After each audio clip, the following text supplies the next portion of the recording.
서울의 한복판 종로. 오고 가는 수많은 인파 속에서 그 사람에 대한 이야기가 들려왔습니다. 완전히 허리가 꺾여서 다녀요. 근데 어떻게 다니는가 나도 그 이해를 못 하겠는데. 그거 보면 대부분하나 이거 안 이래 되면 고개를 들이즈가 댕겨갖고 대부분하나 그래, 고개가 이래가지고 척추가 기억적으로 무슨 완전 기억자란 말이야, 기억자. 기억자로 이렇게 딱 돼 있다, 사람 몸이. 왼쪽으로 굽은 등이 한글 기역자를 닮아 기역자 할머니로 통한다는데요. 저기. 머리가 사라진 채 걸어가는 사람. 제보자가 보여준 사진 속 기역자 할머니 맞습니다. 기역자 할머니를 둘러싼 소문은 무성합니다. 그런 거면은 정부 혜택을 많이 받잖아요. 우리 더한 사람도 혜택을 받는데 이게 가족이 있어서 그런가 혜택을 못 받아 내가 봐도. 자식들한테 버림받았다는 것 같더라. 그런데 전혀 다른 소문도 있었는데요. 괜히 저렇게 다닌다니까. 멀쩡해. 돈이 많다고 하더라고. 은행에 돈이 상당한 돈이 예치돼 있대. 저렇게 하고 다니면, 돈 한 푼이나 더 줄까 하고 그러니까 돼야 말이야. 하지만 아무도 정체를 모른답니다. 이유가 있었는데요. 할머니 원래 이래, 할머니 원래 이래. 이거 뼈. 화를 내고 그래. 화를 걸면. 싸노 예쁘게 말해야 돼 뭐라고 하면 막 뭐라고 할머니에겐 대체 어떤 사연이 있기에 이런 모습으로 다니는 걸까요? 아니 어머니 뭐 필요한 거 없으신가요? 없다는 거 아 그래요? 그럼 허리는 왜 그러신 건데요?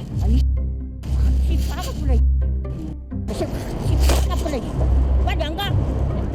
대뜸 욕설을 퍼부는 할머니는 급기야 허리띠까지 휘두릅니다. 괜찮으신지만 확인하고 돌아갈게요. 난 미안하고 빨리 가. 어느덧 밤이 깊었습니다. 하루 종일 잠시도 쉬지 않고 종로거리를 헤매던 기역자 할머니의 발길이 인적이 드문 골목으로 향합니다. 하지만 할머니가 들어간 곳은 공중 화장실이었습니다. 그런데 뭔가 이상합니다. 분명 거리에선 기역자로 꺾여있던 할머니의 등이 반듯하게 펴진 듯 보입니다. 공중 화장실에서 밤을 보내며 할머니는 노숙을 하고 있었습니다. 그렇다면 기역자 몸은 동정을 사기 위한 연기일 뿐일까요? 할머니가 점점 더 궁금해집니다. 늦은 오후 기역자 할머니가 종로를 벗어나 시외버스 터미널로 향했는데요. 4시간 남짓을 달려 도착한 곳은 부산이었는데요. 누군가 마중이라도 나오는 걸까요? 꼼짝하지 않고 대기실을 지키는 할머니. 하지만 날이 밝을 때까지 할머니는 혼자였습니다. 여기는 뭐하러 오신 거예요?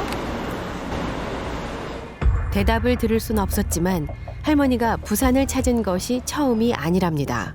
왜 할머니 왜 이래 다녀요 내가 이칸데 딸년이 막 돈도 안 주고 막 내 돈도 갚아고 이랬다고 막 이렇게 쌓여. 소문은 사실이었던 걸까요? 그런데 이상한 것은 할머니가 그 뒤부터 며칠 동안 대구, 경주, 양산 등을 계속 돌아다니고 있었다는 겁니다. 궁금증만 커져가는 가운데 3일 만에 종로로 다시 돌아온 할머니는 지친 기색이 역력합니다. 제일 먼저 식당을 찾은 할머니. 며칠 만에 제대로 된 식사입니다. 비닐이니까 조만간에 없으세요. 비닐이요? 뭐 하시게요? 네, 가능하게. 밥? 남은 음식을 챙기는 할머니가 안쓰러워 식사 한 끼를 사드리고 싶었습니다.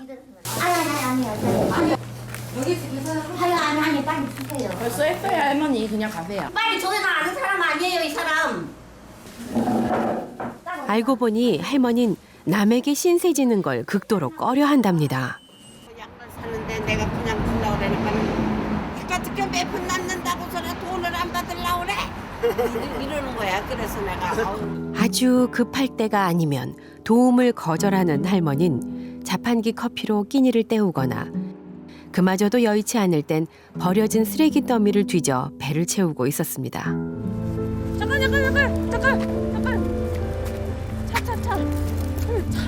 차. 방금 차 위험했어요.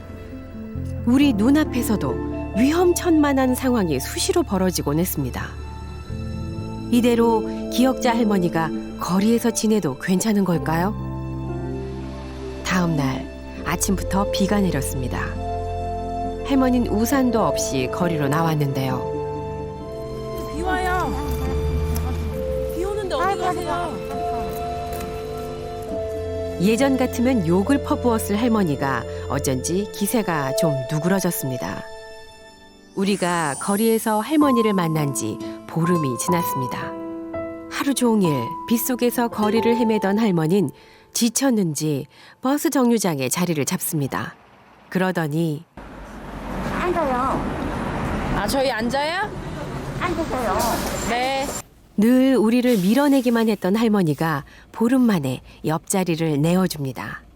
가족분은 어디 계세요? 아니 몰라요 나 우리. 자녀분들은 있으세요? 없어요. 그럼 할머니 성함 지금 그리에서 산대 쪽에 있는 사람이 뭐 땅 끌어지지 뭘 잃어먹고 뭐 먹고 그래요. 지금 왜 이렇게 남의 도움을 안 받으려고 그러시는 거예요?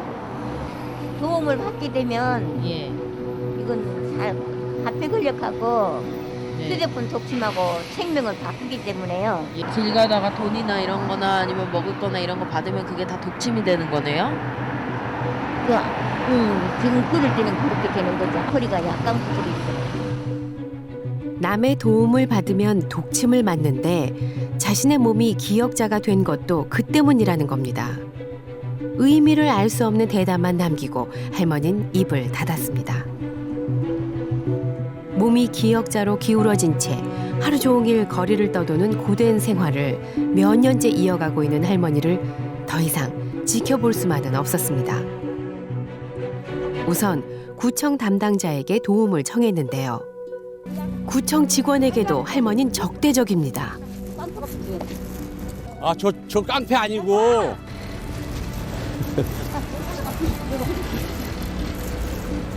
병원 가시자고요. 제가 안내해 드릴게. 상태 심각하죠, 저 정도면. 근데 본인이 동의가 없으면은 어떻게 할 수가. 경찰 또한 기역자 할머니를 언급하자 혀를 내두르는데요. 이름 뭐라고 해요? 이름 얘기 않지? 저를 강제로 끌고 가서 스스로 마음을 열지 않는 한 경찰도 구청도 어쩔 도리가 없다는 겁니다. 지켜보는 이들의 걱정은 쌓여만 가는데요. 우리는 할머니에게 주위 사람들의 안타까운 마음을 전했습니다. 그리고 끈질긴 설득을 이어갔는데요. 도움을 좀 받으면 더 편하시잖아요. 내일 병원에 같이 가볼까? 검사만 합시다. 네. 매정하게 내치는 할머니를 3주 동안 따라다니며 설득한 끝에 할머니는 아주 조금 마음의 문을 연 듯합니다. 사진상으로 볼 때 약 35도 정도의 척추 측만증 소견을 보이는데요. 척추 자체에 어떤 선천적 기형이나 이런 부분은 없습니다. 표현을 위한 자기의 그런 방식일 수도 있고요. 할머니에게 심리 상담이 이어졌습니다. 그런데 기억나세요? 삐뚤음하신데 어디 다치셨나요? 옆구리가 조금 포크레인하고 같이 통합이 돼 있었어요. 기계하고 전선을 꼽으면 그 네. 먼 거리에서 전선 허리가 휘어지는 단계가 있나 봐요. 아 그렇게 느끼시는 거예요? 느끼는 게 아니라 그렇게. 아 실제로 이제 기계랑 전선이 꼽혀 있는 느낌이 드시는 거예요? 장시간의 상담 끝에 전문의는 진단을 내렸습니다. 필요하세요. 예전에는 정신분열병으로 알려져 있던 조현병으로 판단이 됩니다. 실제로 이제 그 조현병 환자분들에 있어서는 본인의 신체에 대해서 왜곡되어져 있는 망상을 가지기도 합니다. 할머니는 입원 치료가 필요하다는데요. 지금까지 단 한 번도 이름과 나이를 말하지 않았던 할머니. 그런데 주민번호하고 이름만 가르쳐 주셔요. 나 53년이에요. 이름은요? 근데 유수경. 유. 네, 유수경. 심지어 주민등록 번호도 술술 적어 나가는데요. 경찰의 도움을 받아 가족으로 추정되는 여성과 연락이 닿았습니다. 유수경 씨라고 아세요? 아이고 우리 가 찾으려고 몇십 년을 내가 아이고 내 동생 아닙니까? 한 10년 넘었지. 그래가 우리는 뭐 걔가 지금 죽었다고 생각을 하고 있어. 멀리 울릉도에 산다는 그녀는 부산까지 한달음에 달려왔습니다. 야, 뭐예요? 언니다. 이미 언니. 둘째 언니의 얼굴을 알아보지 못하는 수경 씨. 그러자 언니 모두 머리 한번 벗어볼까? 언니 이거째? 이미 언니. 40년 만이니 동생이 못 알아볼 만도 합니다. 언니는 모든 걸 낯설어 하는 동생을 위해 가방 속에서 주섬주섬 무언가를 꺼내는데요. 자, 요거 누구? 니 끼제? 어? 니 사진 맞지? 봐라. 요 유수경 적어놨지? 요 누구? 응? 엄마.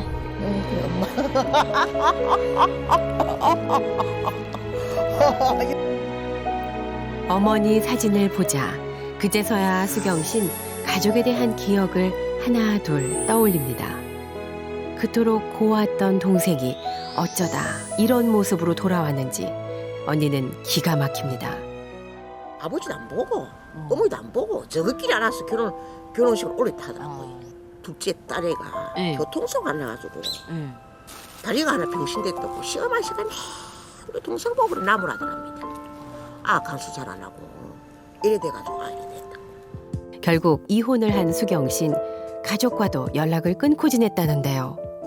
취재하는 중에 부산 노포 여기 터미널에 와서 하룻밤 주무시고 가시더라고요. 다시 서울로. 본래 우리가 부산이 고향 아닙니까? 아, 그래요. 우리가 부산에서 태어나고 부산에서 자랐고 이랬죠. 혹시나 무슨 소식이라도 알까 싶어서 지금 와는 모양인데 부산에 그래 왔다며 요번에 언니하고 그래 아버지하고 보려고 왔더나. 우린 다 돌아가신 줄 알았다. 그냥 혼자서 이렇게 찾아가도 동마다 마을마다 참 유명한 곳에다 진짜 소리 없어서 와도 소식도 없더니만. 그랬노. 언니한테 연락을 했음. 언니가 니 찾으려고 우리 집 식구들이 얼마나 니를 찾으러 댕길 줄 아나. 내가 이제 니 따로 갈란다. 내가 니 따로 갈란다. 니하고 내하고 둘이 이제 죽을 때까지 같이 붙어가 살아야지. 따라갑시다 그럼. 그래 니는 작은이 믿고 이제 살면 된다. 알았지? 어이구 그래.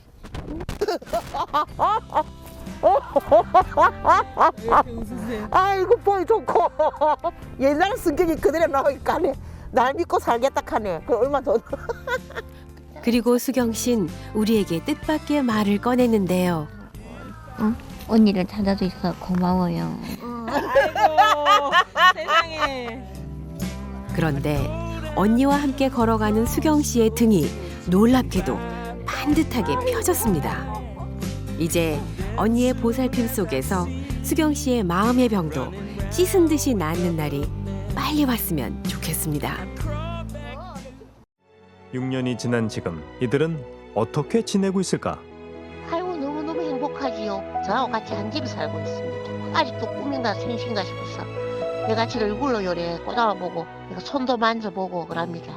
지금도 SBS 보면은 선생님들 생각이 나고 참 감사하게 생각하고 있습니다.